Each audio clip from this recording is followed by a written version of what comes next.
Assalamualaikum, selamat malam. Malam ini aku mau bacakan cerita lagi ya. Cerita pendek, judulnya Istri Seorang Pencuri.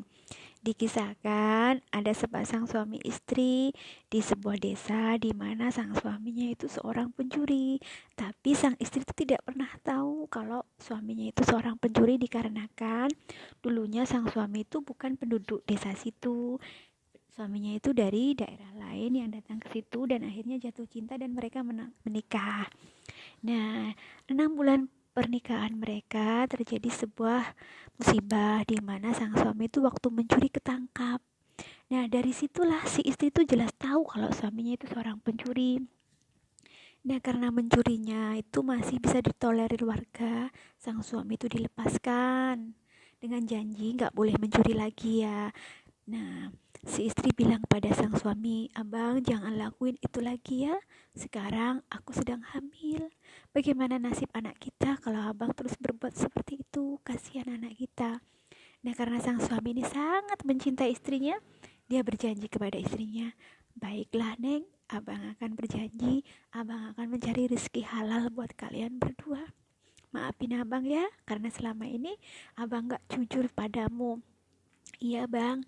Nah, karena mantan pencuri ya, masyarakat itu belum bisa sepenuhnya percaya. Jadi mereka tuh masih kesulitan dalam mencari pekerjaan. Namun sang istri itu dengan sabar menemani suaminya. Dia nggak pernah ngeluh berapapun yang diberi suaminya. Namun berbeda dengan sang suami. Sang suami berpikir keras. Apa yang akan kuberikan nanti saat istriku melahirkan? Aku nggak punya pegangan apa-apa. Nah, akhirnya sifat mencurinya itu muncul lagi. Dia ingin punya biaya untuk biaya lahiran. Nah, kemudian suatu malam dia tuh minta izin pada suami istrinya. "Dek, abang mau pergi dulu sama teman abang. Gak lama, nanti juga pulang." Nah, karena si istri ini sudah percaya ya suaminya berubah, dia ngizinin sang suami ini. "Baiklah, abang pergi ya, namun hati-hati, pulangnya jangan terlalu malam." "Iya," kata sang suaminya. Nah, berangkatlah sang suami ini. Istri nggak tahu kalau suaminya itu mau mencuri lagi. Nah, ditunggunya sang suami itu. Jam 1 belum pulang, jam 3, sampai akhirnya subuh masih belum pulang. Hatinya tuh udah mulai gelisah. Kemana suamiku? Kemana? Ditelepon juga nggak bisa. Nah, pagi hari dia belum pulang juga. Akhirnya si istri tuh keluar. Sambil ke pasar, dia sambil mencari informasi, siapa tahu suaminya itu masih di tempat temannya. Nah, sepulang dari pasar, dia itu melihat kerumunan orang banyak di jalan ya. Artinya tiba-tiba tertegun, ada apa ya kok rame-rame? Cobalah aku ke sana tanya. Nah, dia mendekat ke kerumunan itu lalu bertanya pada seseorang, "Ada apa ya Pak, kok rame-rame?" Dijawablah sama orang itu, "Ada 2 orang pencuri tertangkap, mereka lagi di masa." Hati sang istri tuh langsung, jangan-jangan suamiku, jangan-jangan suamiku. Dia terus mendekat, mencoba meyakinkan apa yang dia takutkan. Dan benar saja, suami yang ia cintai sedang terkapar di ajar masa. Dia seakan-akan dunia ini sudah berputar-putar. Dia tidak bisa menahan tangisnya, dia berteriak, "Tolong lepaskan suamiku, tolong lepaskan suamiku. Aku minta maaf, tapi tolonglah, lihatlah dia sudah tak berdaya. Lepaskan suamiku, lihatlah aku, lihatlah bayi dalam perutku ini. Kumohon, aku tahu suamiku salah. Aku tahu suamiku salah, tapi kasihanilah aku. Kasihani aku, lihatlah aku." Masyarakat merasa iba melihat sang istri yang dengan perut besarnya itu menangis, meminta maaf untuk suaminya. Dipeluknya sang suami erat-erat. Dia berkata pada suaminya, "Kenapa abang lakukan ini padaku? Apa salahku padamu, Bang? Aku tak menuntut harta darimu. Aku tidak meminta perhiasan apapun darimu. Aku tidak meminta uang berjuta-juta darimu. Yang aku minta, kau jaga kesehatanmu, kau jaga keselamatanmu. Tapi kenapa kau lakukan ini padaku, abang? Kenapa? Kenapa kau lakukan ini padaku? Sang suami yang sudah tidak berdaya itu hanya bisa menangis. Dia meminta maaf pada istrinya. Maafin abang, abang gak nyangka semua akan seperti ini. Dipeluknya sang suami, dipeluknya erat-erat. Namun Tuhan berkata lain. Suaminya diambil Tuhan di tempat itu. Dia menjerit, meminta.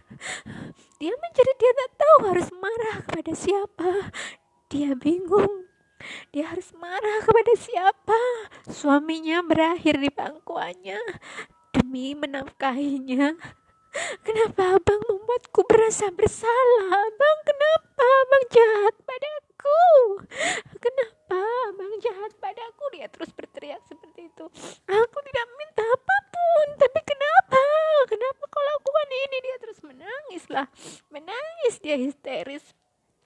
Karena dia merasa sakit hati, dia merasa kematian suaminya adalah karena dia demi menafkahi dia. Jadi dia merasa sakit hati.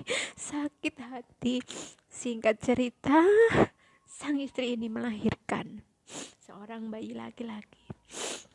Setelah melahirkan, si istri ini mengalami baby blues. Dia ingin membunuh bayinya sendiri. Dia ingin membunuh bayinya. Dia berkata pada sang suami, suamiku, abang, bayi kita sudah lahir. Aku ingin membawanya ke tempatmu. Aku ingin kita berkumpul bersama. Dia meraih bantal dan ingin menyekap bayinya. Namun tiba-tiba Gusti Allah mendatangkan wajah suaminya di dalam kamar itu. Seakan-akan suaminya itu hadir kepadanya. Berkata, Neng, maafin abang, tapi bolehkah abang meminta satu hal padamu? Katakan saja, abang. Abang ingin Neng jaga anak kita, besarin anak kita. Abang tahu abang egois. Abang meminta Neng melakukan sesuatu yang berat. Tapi abang ingin anak kita tumbuh. Abang ingin anak kita dewasa, jadi orang baik. Kalau Neng merasa berat, Neng boleh menikah lagi. Kemudian si istri menjawab pada bayang-bayang suaminya, bagaimana bisa aku menikah dengan orang lain? Bagaimana bisa aku cinta pada orang lain? Sementara hatiku, hidupku telah terikat olehmu. Aku akan janji padamu, aku akan besarkan anak kita. Namun setelah itu, izinkan aku menemuimu. Aku ingin bersamamu. Aku ingin selalu di sampingmu. Boleh kan, Bang? Sang suami menjawab, jika sudah waktunya, pasti abang mengizinkanmu untuk menemui abang. Tapi untuk saat ini, bertahanlah di situ, besarkan anak kita ya. Dan akhirnya si istri membesarkan anaknya. Nah, untuk kelanjutannya besok disambung lagi ya. Hari ini cukup sampai di sini. Besok ada part 2-nya. Wassalamualaikum.